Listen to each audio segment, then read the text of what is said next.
बुत ही पत्थर के क्यों न हो ए दाग, बुत ही पत्थर के क्यों न हो ए दाग, अच्छी सूरत को देखता हूं मैं। अब इस शेर को जहन में रखिए और एक जो है दाग दहलवी का एक किस्सा है, एक उनके खत का इक़्तिबास है, मैं वो पढ़कर सुनाता हूँ। ये खत जो है दाग दहलवी ने अपने दोस्त मोहम्मद वजीर को लिखा था जो कलकत्ते में रहते थे।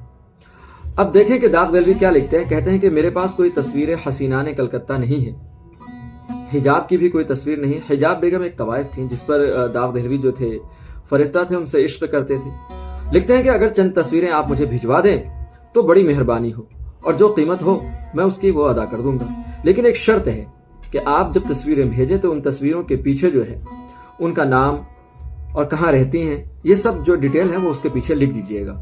मैंने शेर कहना छोड़ दिया है क्योंकि इन दिनों मेरी तबीयत ज़रा अलील है और तबीयत जो है वो ये मुझे मौका नहीं दे रही कि मैं शेर कहूँ। हो सकता है कि आप जो तस्वीरें भेजें उसको देखने से मेरी तबीयत कुछ बेहतर हो जाए और मैं नशे की हालत में कुछ शेर कह सकूं।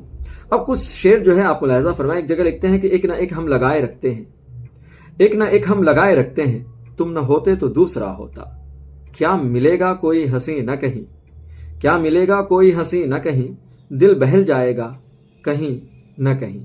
तो आपको ये किस्सा सुनकर कैसा लगा दाग दहलवी का, और आप अगर किसी की तस्वीर मंगाएं तो कौन सा शेर उसको डेडिकेट करेंगे, मुझे जरूर बताइएगा।